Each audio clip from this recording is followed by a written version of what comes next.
September 1993, 2:47 a.m. Michael Jordan was sitting alone in his Chicago penthouse staring at his 3 championship rings when someone knocked on his door. Hard, insistent. He looked through the peephole and couldn't believe what he saw. Muhammad Ali, the greatest boxer of all time, standing in his hallway, trembling hands from Parkinson's, but eyes burning with urgency. "We need to talk, Mike," Ali said when Jordan opened the door. "Right now, before you make the biggest mistake of your life." What happened in the next 4 hours would completely change how Michael Jordan understood greatness, sacrifice, and what it really means to walk away. This isn't just a story about 2 champions. It's about what happens when the weight of being the greatest becomes too heavy to carry, and how sometimes the only person who can understand that weight is someone who carried it before you. But to understand why Ali showed up at Jordan's door that night, you need to know what Jordan was planning. September 1993. Michael Jordan was 30 years old. He'd just won his 3rd consecutive NBA championship, 3 finals MVPs, 3 rings. He was undisputed, the greatest basketball player alive. But something was broken inside him. His father, James Jordan, had been murdered 3 months earlier, shot in his car during a robbery. The media had been relentless. Conspiracy theories, rumors about Michael's gambling, questions about whether his fame had put his father in danger. Michael couldn't sleep, couldn't eat, couldn't find joy in basketball anymore. That night, September 14th, 1993, Michael had made a decision. He was going to announce his retirement the next morning. At 30, at the peak of his career, he was going to walk away from basketball forever. He'd told no one, not his wife, not his agent, not Phil Jackson. He was sitting in his living room, rehearsing the press conference in his head, when the knock came. 2:47 a.m. Michael walked to the door, confused. His building had security. Nobody got up without being announced. He looked through the peephole. Muhammad Ali. Michael opened the door immediately. "Champ, how did you get up here?" Ali's hands were shaking. The Parkinsons had gotten worse in recent years, but his voice was clear. "Your doorman is a boxing fan. I told him it was an emergency. Is it okay if I come in?" Of course, of course." Michael stepped aside. "Is everything okay? I'm fine." Ali walked into the living room, his movements slow but purposeful. He saw the championship rings on the coffee table, saw the look on Michael's face. "But you're not." Michael froze. "I don't know what you're quitting tomorrow, announcing your retirement." Michael's mouth dropped open. "How did you know that?" Ali sat down slowly on the couch. "Because I've seen that look before, in the mirror. After my daddy died, after they took my title, after the world turned on me." He looked Michael dead in the eyes. "You think walking away will make the pain stop? It won't." What Ali said next would force Jordan to confront a truth he'd been avoiding. Michael sat down across from Ali, his hands shaking. "Did someone tell you? Did Phil call you?" "Nobody told me anything. I just knew." Ali leaned forward. "Mike, can I ask you something? Why do you want to quit?" "My father." "Your father's death is the reason you're hurting, but it's not the reason you're quitting." Michael felt anger flash through him. "You don't know what I'm going through. You're right. I don't know what it's like to lose your daddy the way you did." Ali's voice softened. "But I know what it's like when the whole world watches you grieve, when they judge how you grieve, when they make your pain into entertainment." Michael looked away. That was exactly it. The media had turned his father's murder into a spectacle. Every article about his gambling, every question about whether he was somehow responsible. "I can't do it anymore," Michael said quietly. "I can't be Michael Jordan anymore. The pressure, the expectations, everyone wanting a piece of me. I just want to be Mike again." Ali nodded slowly. "I said those exact words in 1967, after they took my title, after they tried to send me to prison. I told my wife, I just want to be Cassius again." "What did she say?" "She said, 'Baby, Cassius is gone. You killed him when you became Ali. You can't go back to who you were before the world knew your name.'" Michael felt something break inside his chest. "So what do I do?" "That's why I'm here. To tell you what I learned, what I wish someone had told me." What Ali revealed next would change everything Jordan thought he knew about greatness. Ali shifted on the couch, his hands still trembling. Mike, I'm going to tell you 3 truths about being the greatest. Nobody tells you these truths until it's too late, but you need to hear them now. Michael leaned forward. I'm listening. Truth number 1, the greatest never get to quit on their own terms. The world doesn't let you. Ali's voice got stronger. When I came back in 1970, after they stole 3 years from me, I thought I could just fight a few times and retire as champion, but the world wouldn't let me. They wanted to see me lose. They needed to see me fail. So I kept fighting, passed when I should have stopped, and now, he held up his shaking hands, I'm paying the price. Michael stared at Ali's trembling fingers, the greatest boxer of all time, betrayed by his own body. You think quitting now will protect you, Ali continued, but it won't. If you quit at 30, at the peak, they'll spend the rest of your life asking, well, what if? They'll never let you rest. You'll be the ghost of what you could have been. But if I stay, truth number 2, if you stay, you will fail eventually, and that's okay. Michael shook his head. I don't fail. That's not who I am. That's exactly who you are. You're human. You just haven't failed publicly yet. Ali's eyes bore into him. Mike, you're carrying your daddy's death like it's a failure, like if you'd been different, he'd still be alive. Michael felt tears sting his eyes. I should have been there. I should have... Stop! Ali's voice was firm. You can't control random evil in the world, but you can control whether that evil makes you smaller or teaches you to be bigger. The room was silent, except for the hum of the city outside. What's the 3rd truth? Michael asked quietly. Ali took a deep breath. Truth number 3. The greatest gift you can give the world is showing them what greatness actually costs, not just the glory, the price. But then Ali told Jordan something that would change his entire career. You want to know what greatness really cost me? Ali asked. Michael nodded. My health, my prime years, my first marriage, friendships with people who couldn't handle my fame, the ability to walk through the world as just a man. Ali's hands shook more. I can't tie my own shoes anymore, Mike. I can't write my name clearly. My brain is damaged from all those punches I took because I stayed too long. Michael felt his throat tighten. Then why are you telling me to stay? I'm not telling you to stay. I'm telling you to make sure that if you leave, you're leaving for the right reason. Are you leaving because you're done? Or because you're scared? I'm not scared of anything. Yes, you are. You're scared that if you keep playing, eventually you won't be perfect anymore. You're scared that the Michael Jordan the world loves will become the Michael Jordan they pity. Michael stood up, anger rising. You don't know what you're talking about. Ali stood up too, slower but with power. I know exactly what I'm talking about. You think I don't see it? You're planning to quit now while you're still perfect, so nobody ever sees you decline. So nobody ever sees you get old. So nobody ever sees you human. What's wrong with that? Everything's wrong with that. Ali's voice filled the room. Because that's not what the world needs from you. The world doesn't need another untouchable hero. They need to see that even the greatest fail, even the greatest hurt, even the greatest have to figure out how to keep going when everything tells them to stop. Michael turned away. My father, your father didn't raise a quitter, Mike. That stopped Michael cold. He didn't raise a quitter, Ali repeated. He raised a fighter. But right now you're thinking about quitting not because you're tired of basketball. You're quitting because you're tired of being everyone's hero when you can't even save the people you love. Michael's voice cracked. I couldn't save him. No, you couldn't. And that's the most human thing about you. Ali walked over and put his trembling hand on Michael's shoulder. Your daddy's death doesn't make you less great. It makes you more real. And the world needs you to be real right now. What Ali told Jordan about his own father would bring everything into focus. Ali sat back down heavily.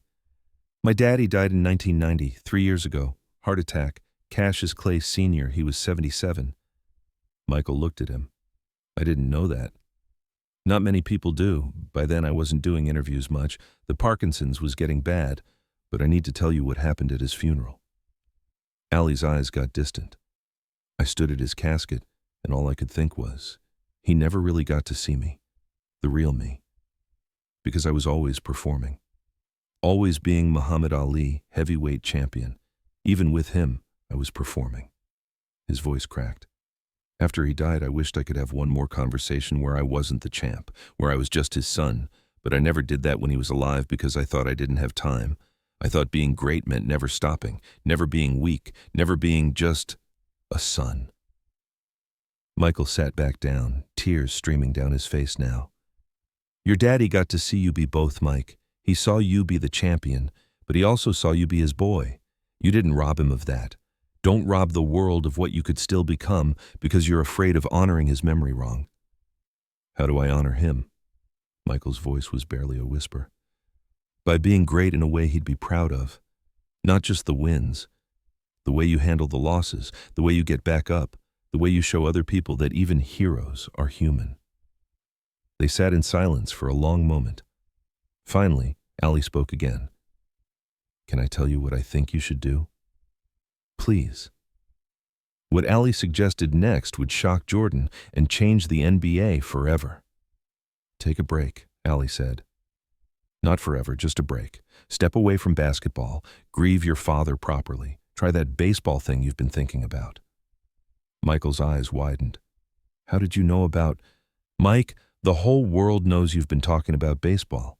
Your daddy's dream for you. Ali smiled slightly. So do it. Honor him by chasing his dream for a while. Let yourself fail at something. Let yourself be bad at something. Let the world see Michael Jordan strike out and miss catches and ride minor league buses. That sounds terrible. It sounds human. And right now, that's what you need to remember how to be. Michael shook his head. Everyone will say I'm crazy, that I'm wasting my talent. Let them say it. Because in a year, maybe two, you'll come back to basketball. And when you do, you won't be running from your father's death anymore. You'll be playing to honor his life. What if I'm not good anymore? Then you'll work until you are. Because that's who you are. That's who your daddy raised. Ali leaned forward. But here's what I need you to promise me. When you come back, and you will come back, you play until you're ready to stop. Not until you're perfect. Not until the world thinks you should stop. Until you know it's time. How will I know? You'll know because you'll have proven to yourself that you're human. You'll have failed. You'll have gotten back up. And you'll have done it all in public. That's when you'll be ready to walk away. Michael wiped his face. Why did you really come here tonight? Ali smiled. Because 26 years ago, someone should have knocked on my door before I fought Frazier the first time. Someone should have told me it was okay to be scared. It was okay to lose. It was okay to be human. Nobody did. So I carried that weight alone for decades. He stood up slowly. I don't want you to carry it alone, Mike. Your daddy's death is heavy enough. Don't add the weight of fake perfection to it. What happened the next morning would shock the sports world. October 6, 1993. Michael Jordan held a press conference. The sports world held its breath. I'm retiring from basketball, Michael said. The room erupted. Cameras flashed. Reporters shouted questions. But then Michael said something nobody expected. But I'm not retiring from competition. I'm going to honor my father by pursuing his dream for me. Baseball.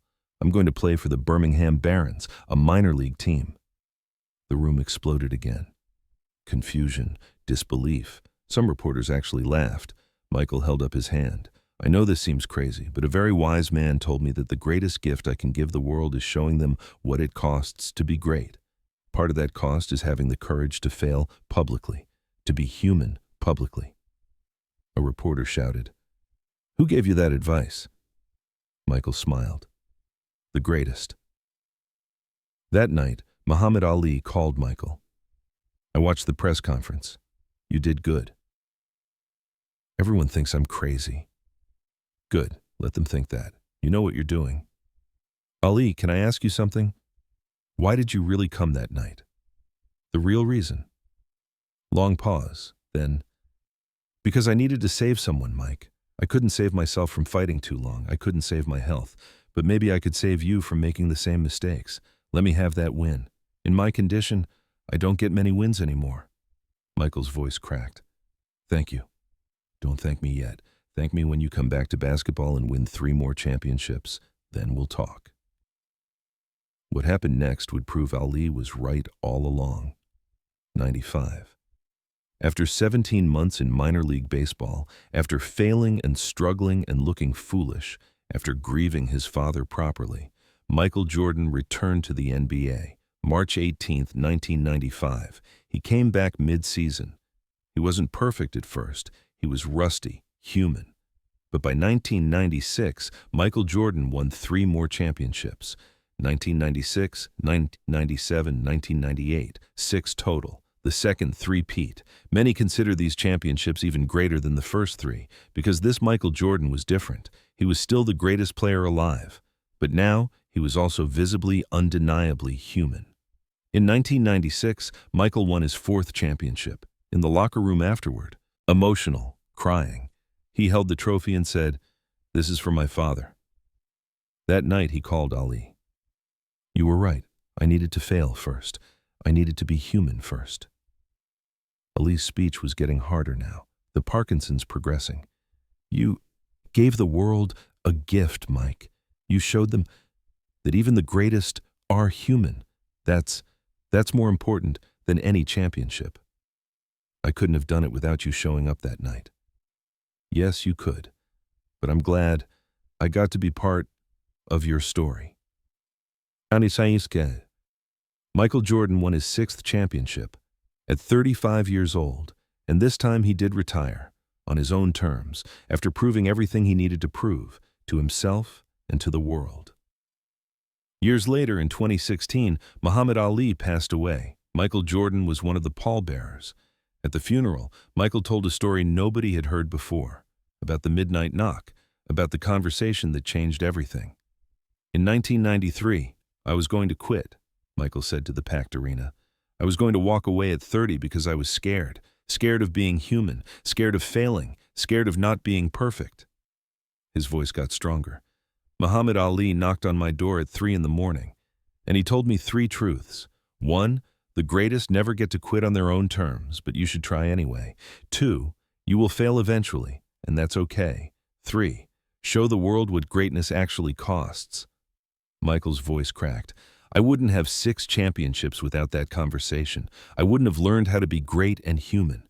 Champ, you saved my career that night. You saved me." He looked at Ali's casket. "You told me that night that nobody knocked on your door before you needed it, so you knocked on mine. Well, champ, I promise you, I'll knock on someone else's door someday. I'll pass on what you taught me. That's how we keep you alive." Today, Michael Jordan is considered not just the greatest basketball player ever, but one of the most complete athletes in history. 6 championships, 6 finals MVPs, but more importantly, a career that showed both dominance and humanity. In 2020, The Last Dance documentary revealed more about Michael's struggles, his grief, his complexity. The world finally understood what Ali had seen that night in 1993, that behind the perfect image was a human being carrying impossible weight. Michael has never fully revealed all the details of Ali's midnight visit, but in a 2021 interview, he said this: "That conversation saved my life, not my career, my life. I was drowning in grief and pressure and expectations. Ali showed me it was okay to drown for a while, as long as I learned how to swim again." "What was the most important thing he told you?" the interviewer asked. Michael thought for a long time. He said, "Your daddy didn't raise a quitter. He raised a fighter. But right now you need to learn the difference between quitting and regrouping. That distinction changed everything." The midnight conversation between 2 GOATs lasted 4 hours. Only 2 people know everything that was said. One is gone. The other keeps those words close, but the impact is visible. Michael's decision to step away, to fail publicly at baseball, to come back stronger and more human, it created a blueprint for how athletes handle grief, pressure, and the weight of greatness. September 1993. Muhammad Ali knocked on Michael Jordan's door at 2:47 a.m. By 6:30 a.m., he'd changed the course of basketball history. Not by telling Michael to stay, by telling him it was okay to leave, as long as he did it for the right reasons. 2 legends, One midnight conversation, a lesson about greatness that transcended sports. Ali taught Jordan that being the greatest isn't about perfection. It's about showing the world that even heroes are human. Even champions fail. Even legends grieve. And sometimes, the bravest thing you can do is step away. Not forever, but long enough to remember who you are when the world isn't watching. If this story moved you, remember, it's okay to be human. It's okay to fail. It's okay to step away, as long as you come back stronger. Subscribe for more untold stories. Drop a comment. Who knocked on your door when you needed it most? Float like a butterfly, sting like a bee, but most importantly, remember that even butterflies need to rest.